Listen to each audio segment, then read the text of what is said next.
Impôt 2025, tous ceux qui ont fait des dons à des associations l'an dernier, n'oubliez pas, vous avez le droit à une réduction d'impôt jusqu'à 75% du montant versé. Je vais vous montrer comment ça se déclare, mais avant je tenais à rappeler que vous pouvez flécher une partie de vos impôts vers des causes utiles, et les dons en représentent une.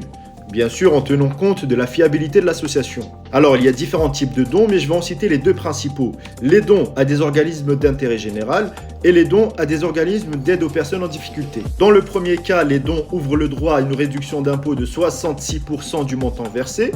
Donc tu donnes 100 euros, tu as une réduction de 66 euros. Et dans le deuxième cas, la réduction d'impôt est de 75% du montant versé dans la limite de 1000 euros par an. Et au-delà de 1000 euros, on passe à 66% du montant versé. Et attention, bien sûr, la réduction d'impôt ne peut excéder 20% de votre revenu imposable. Petite information, exceptionnellement, les dons versés en faveur de l'aide aux victimes du cyclone Chido à Mayotte ouvrent le droit à une réduction d'impôt jusqu'à 75% du montant versé, dans la limite cette fois-ci non pas de 1000 euros mais de 2000 euros.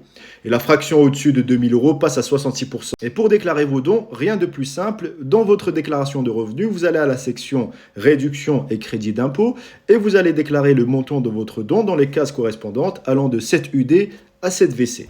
Et surtout, pensez à conserver les différents reçus fiscaux envoyés par les associations. Nul besoin de l'envoyer aux impôts, mais pensez tout de même à le conserver entre 3 et 5 ans en cas de contrôle par exemple. N'hésite pas à t'abonner pour plus d'astuces.